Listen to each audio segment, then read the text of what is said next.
안녕하십니까. 전광훈 목사입니다. 어느 국가든지 그 국가의 설립이나 국가가 만들어지는 그 과정 얘기들이 다 가지고 있습니다. 그리고 자기 국가에 대한 설립 이념이나 그 자부심을 국민들이 다 가지고 삽니다. 그러나 오늘날 대한민국의 현실을 보면 이 대한민국의 건국의 혜택을 5천만 국민들이 정말 절정으로 누리고 있지만은 건국의 과정이나 그 건국의 비밀에 대해서는 많은 분들이 관심을 가지고 있지 않습니다. 지난 시간에 이어서 오늘은 이승만 대통령의 건국 과정에서 건국을 방해한 4대 세력 조선인민위원회가 있었다고 말씀을 드렸습니다. 두 번째는 그 상해의 김구 임시정부 세력이 이승만의 건국을 방해해 놓았던 것입니다. 그리고 또 한민당이라고 하는 당이 있었습니다. 그러나 그 세 개는 어떤 사람이든지 다 해결할 수 있었을지 몰라도 미소 공동회의라고 하는 이 미국과 러시아, 소련이 하나가 된 미소 공동회의는 참으로 넘기 어려운 어려운 주제 중에 하나였습니다. 이승만 대통령도 역시 미소 공동회의의 그 건국의 방해에 대해서 이승만 대통령은 많은 고통을 겪게 되었습니다.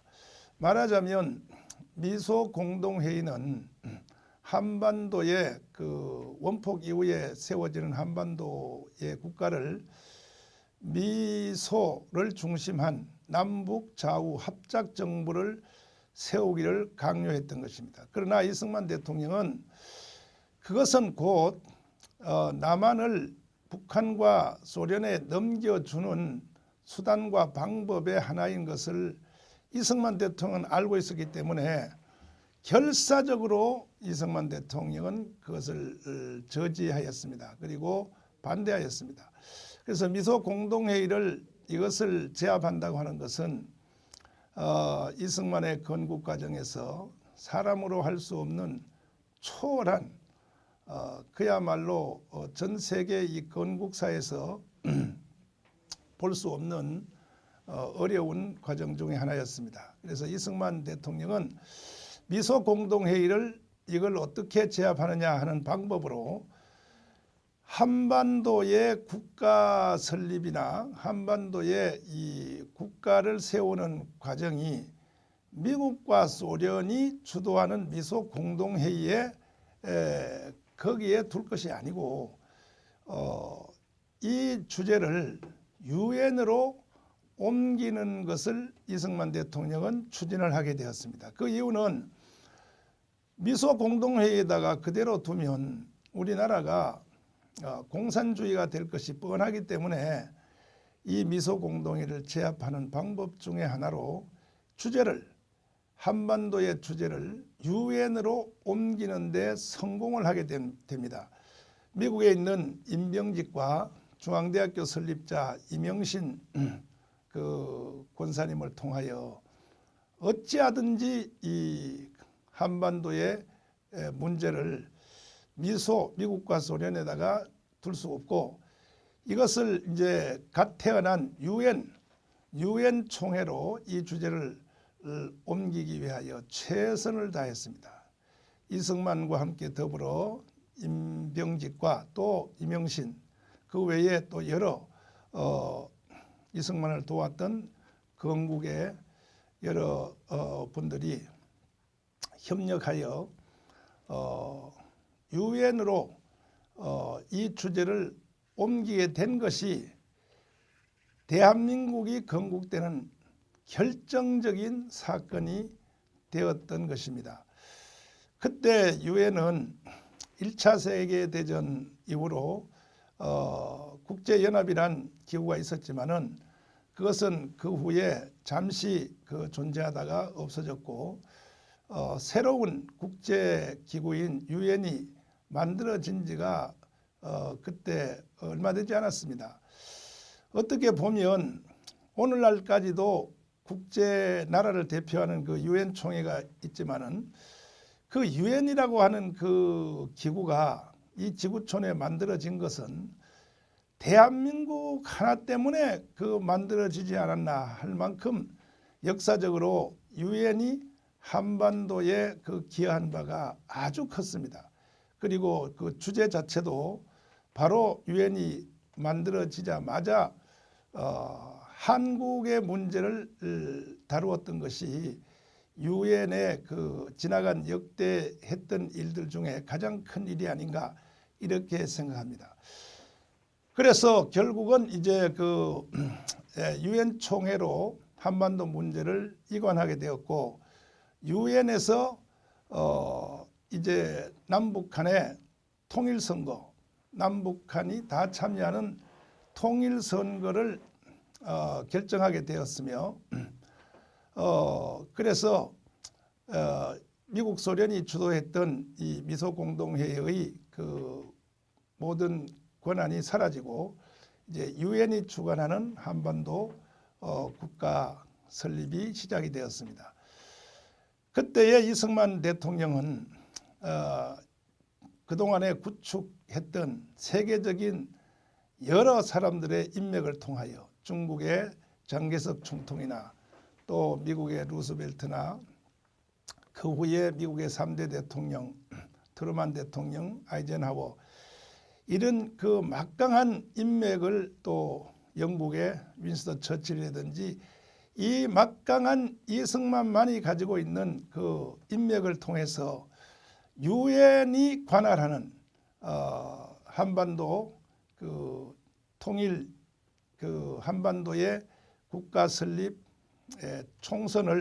총선거를 실시하도록 유엔으로부터 이게 결의가 되게 한 것은 정말 이승만의 외교에 탁월한 이승만 외교의 정점을 찍는 사건이라고 할 수가 있습니다.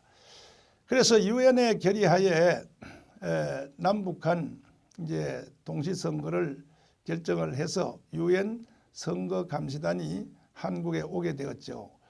그러나 그때에 북한의 이제 김일성은 일찍 벌써 소련의 그 뒤에 사주를 받아서 북한의 단독 정부를 이미 설립을 했던 것입니다. 그래서 그때도 남북한 인구의 비례를 볼 때에 남한이 절대 숫자가 많고 북한이 숫자가 적었죠. 그래서 북한이 남북한 동시선거를 거부하게 되었습니다.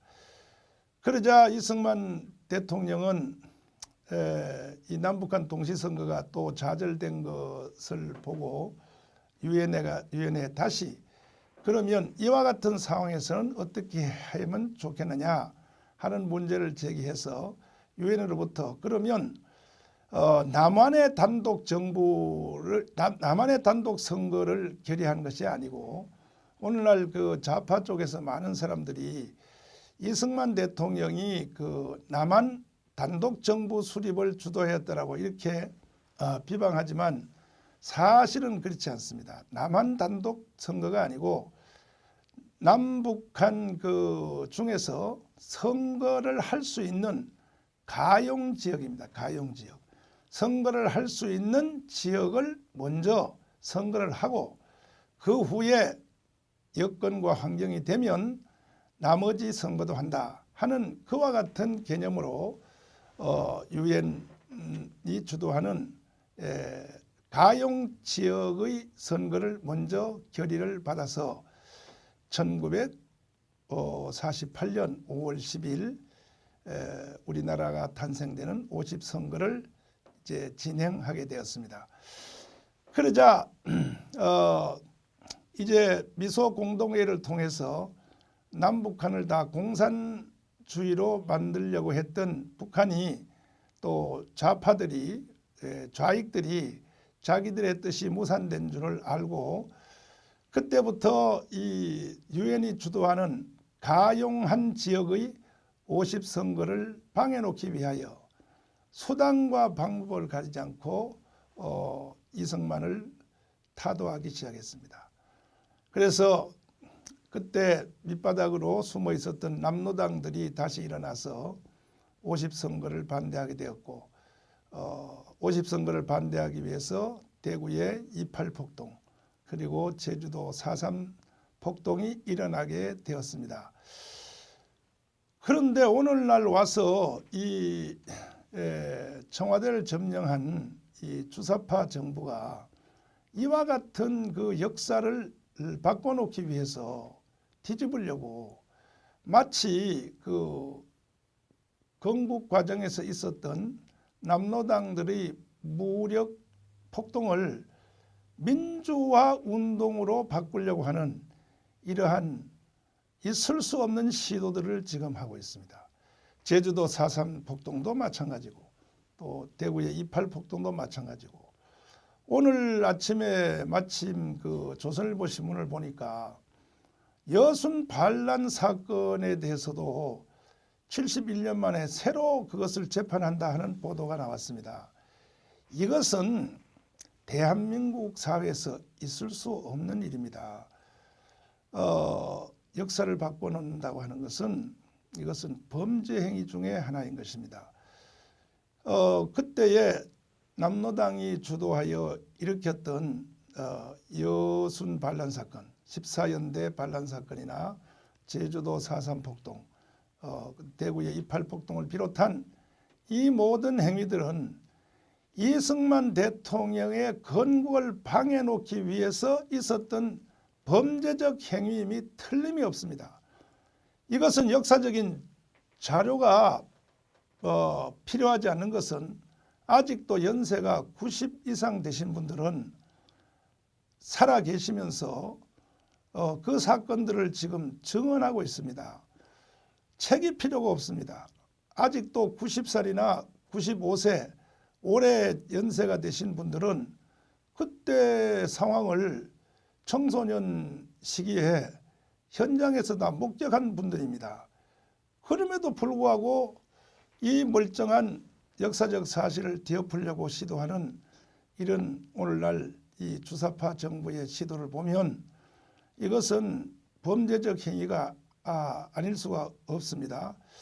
그래서 저는 올해 한기총 제가 대표회장이 되었는데 이것은 이 시점에 정돈하고 넘어가야 될 주제 중에 하나다 해서 국회에다가 우리 한기총 주도로 대한민국 정체법을 청원을 해서 역사를 바꾸거나 역사를 왜곡시키는 사람들을 처벌하는 대한민국 정체법을 저는 청원을 하려고 합니다. 그리하여 후손들이 앞으로 대한민국 국민들이 거짓 역사에 속지 않도록 미리 이것을 사전 대비해야 될 것으로 생각이 됩니다. 제가 지금 계속 말씀드리는 이 대한민국의 건국의 비밀 또 건국 과정에 대한 말씀은 방송으로 이렇게 큰 줄기를 말씀을 드립니다만은 제가 이승만의 분노라고 하는 책을 제가 엮었습니다. 이 책은 건국과 이승만에 관한 책의 38권의 책을 하나로 편집을 해서 만든 책입니다. 그래서 여러분들께서 더 자세한 내용을 아시기를 원하시는 분들은 교보문고나 전국 서점에 가시면 이승만의 분노라는 책이 있습니다. 이 책은 38권의 책을 하나로 만든 책이기 때문에 아마 여러분들이 더 자세하게 알기 원하시는 분들에게 큰 도움이 될 것입니다. 다음 시간에는 이승만 대통령의 건국 과정에서 일어났던 여러 가지 숨은 얘기들을 제가 또 말씀을 드리고자 합니다. 감사합니다.